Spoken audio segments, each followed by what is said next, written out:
Vous êtes branchés sur la radio Campus Unikin, la radio du savoir, sur 107.6 MHz, votre radio. Bienvenue si vous nous rejoignez à la radio Campus Alma Mater. Nous émettons sur la 107.6 MHz à modulation de fréquence. Au sommaire, l'Assemblée nationale attend s'appuyer sur l'inspection générale de finances et la Cour des comptes pour l'intensification du contrôle parlementaire. Le président de l'Assemblée nationale a annoncé des rencontres imminentes avec les responsables de ces deux outils de contrôle de l'État. Les travaux du 10e congrès de l'Union nationale de la presse du Congo, INPC, se poursuivent au centre Nganda à Kinshasa. Vous suivrez les détails dans ces bulletins. La colline inspirée, profondément touchée, décès de deux professeurs à l'université de Kinshasa. Il s'agit du professeur Prosper Kanyankongote de la faculté des sciences et technologies et du professeur César Kabala de la faculté des sciences pharmaceutiques. Vous suivrez le président de la Poukine qui présente ses condoléances aux familles. À la présentation de ces bulletins d'information, Glodave Boloy. Comme annoncé au sommaire, l'Assemblée nationale envisage de s'appuyer sur l'inspection générale de finances IGF et la Cour des comptes en vue de mener avec efficacité les contrôles parlementaires tout au long de la nouvelle session ordinaire de septembre 2024. C'est dans ce cadre que le speaker de la Chambre basse du Parlement, Vital Kamerhe, a annoncé des rencontres imminentes avec les responsables de ces deux outils de contrôle de l'État congolais afin d'harmoniser les fonctionnement de cet appui pour implémenter la bonne gouvernance dans la gestion de la chose publique. Les travaux du 10e congrès de l'Union nationale de la presse du Congo, INPC, qui se sont ouverts mardi 17 septembre au centre Nganda de Kinshasa, se poursuivent ce mercredi 18 septembre pendant 3 jours, soit du 17 au 19 septembre. Près de 200 congressistes venus des différentes provinces du pays se penchent sur les différents aspects qui concernent la bonne marche et surtout la renaissance de la corporation. L'ordre du jour du congrès prévoit également l'amendement et adoption des textes statutaires et réglementaires de l'INPC et l'élection des animateurs de tous les organes, mais aussi l'installation du comité directeur de cette structure d'autorégulation des professionnels de médias. On écoute le ministre de la Communication, Patrick Mouyaya. Mesdames et messieurs les journalistes et professionnels des médias, tous les jours finissent par arriver. Et ces jours tant voulus et tant attendus viennent marquer le dénouement d'une longue marche vers la refondation de notre profession.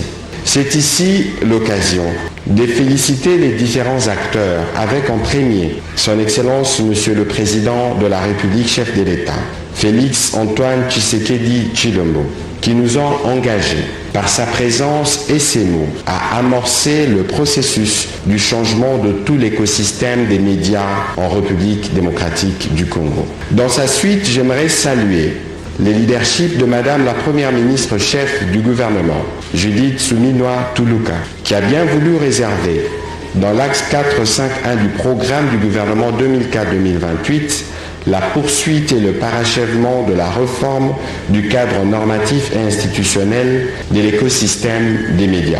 Je voudrais aussi, dans la même veine, saluer l'engagement, la détermination de vous, les professionnels des médias, à œuvrer pour que ce jour marque les débuts d'une nouvelle ère de la corporation de journalistes. C'est aussi sur vous, aujourd'hui, sur vos épaules, que retombe la responsabilité de donner des réponses aux autres questions pendantes et vitales qui vont nous permettre de réaliser la salubrité médiatique conformément à l'engagement que nous avions pris face au président de la République à l'occasion de la tenue des États généraux de la communication et des médias. Vous venez de suivre le ministre de la Communication et Médias, Patrick Mouyaya.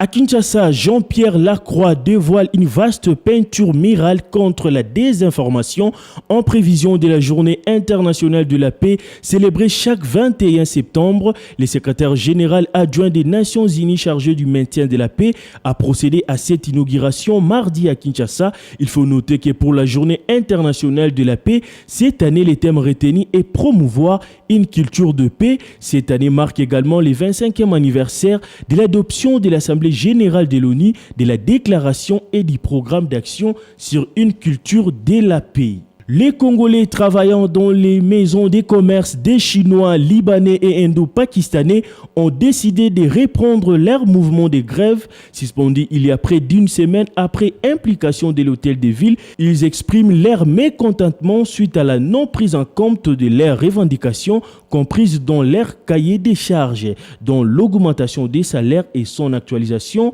au taux du jour et la problématique de la sous-traitance. Comme au début de la semaine dernière, tous les magasins ont mis la clé sous la porte depuis ce mardi en attendant une suite favorable de la part des autorités.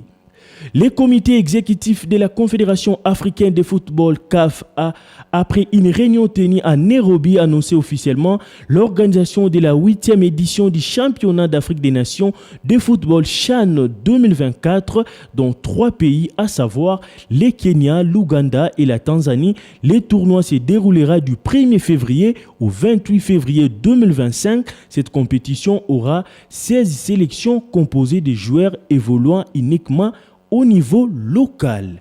Bouclons ces bulletins d'information comme annoncé au sommaire.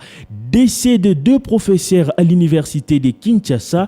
Il s'agit du professeur Prosper Kanya Kongote de la faculté des sciences et technologies et du professeur César Kabala de la faculté des sciences pharmaceutiques. Le professeur David Lubo Yambele est président de la Poukine. Il présente ses condoléances aux familles et à la communauté universitaire. Oui, je commence par présenter mes condoléances à l'université, au comité de gestion, à la faculté, aux facultés éprouvées, parce qu'il s'agit de la pharmacie et de la faculté des sciences et technologies, et aux familles biologiques de l'illustre disparu. Sinon, nous avons perdu, dans l'intervalle d'une semaine, le professeur Kabala de pharmacie, il est professeur émérite, le professeur Prosper Kanyakogote et un secrétaire général honoraire. Donc ce sont les 2 cas que nous avons signalés dans nos groupes respectifs. Je pense que, vous l'avez toujours dit, il y a des variables. La variable âge n'est pas aussi à exclure. Les conditions de travail, ils sont pour beaucoup. Perdre 2 professeurs, c'est pas facile, surtout quand nous savons que la relève n'est pas aussi assurée très rapidement. Donc voilà ce qui nous inquiète nous autres. Non seulement ils meurent, mais il est difficile de les remplacer aussi très rapidement par rapport aux conditions de travail. Donc la relève va souffrir. Et c'est comme ça que nous avons tendu la main au gouvernement pour améliorer les conditions. C'est pour éviter qu'on commence à importer les professeurs parce qu'on aura mis fin à toute une génération à cause de la négligence. Le professeur David Lubo trouve dans ces décès des raisons de continuer de plaider pour l'amélioration des conditions socio-professionnelles des professeurs. Quelques avancées sont à signaler. À côté de l'assurance obsèque, la maison d'assurance a accordé une assurance invalidité. On écoute le professeur Lubo. Je profite de l'occasion aussi pour informer la communauté universitaire qu'avec l'assureur, nous avons franchi un cap qu'on n'avait pas encore atteint. C'est la prime d'invalidité. De quoi 4 professeurs venaient d'être indemnisés, s'il faut le dire. Donc, il y a cette clause du contrat qui n'avait pas encore été examinée. On l'a examinée et 4 aînés qui sont dans une situation d'invalidité, donc, ont eu leur petite prime d'invalidité. C'est aussi ça, en dehors des obsèques, il y a la prime d'invalidité.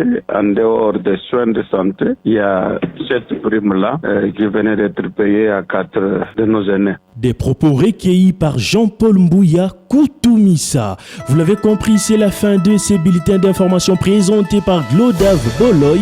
Je vous rappelle les principaux titres. L'Assemblée nationale attend s'appuyer sur l'inspection générale de finances et la Cour des comptes pour l'intensification du contrôle parlementaire, le président de l'Assemblée nationale a annoncé des rencontres imminentes avec les responsables de ces deux outils de contrôle de l'État. Les travaux du 10e congrès de l'Union nationale de la presse du Congo, INPC, se poursuivent au centre Nganda à Kinshasa. Vous avez suivi les détails dans ces bulletins. La colline inspirée profondément touchée décès de deux professeurs à l'université de Kinshasa. Il s'agit du professeur Prosper Kanyankongote de la faculté des sciences et technologies et du professeur César Kabala de la faculté des sciences pharmaceutiques. Vous avez suivi le président de la Poukine qui a présenté ses condoléances aux familles.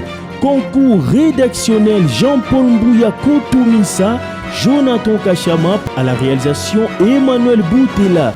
Côté technique, nous avions Sylvain Tizungu sous la supervision de Lixen Kinounou. Restez branchés sur la 107.6 MHz, la radio campus Alma Mater, la radio des spécialistes et des hommes intelligents. Vous êtes branchés sur la radio campus Unikin, la radio du savoir, sur 107.6 MHz, votre radio.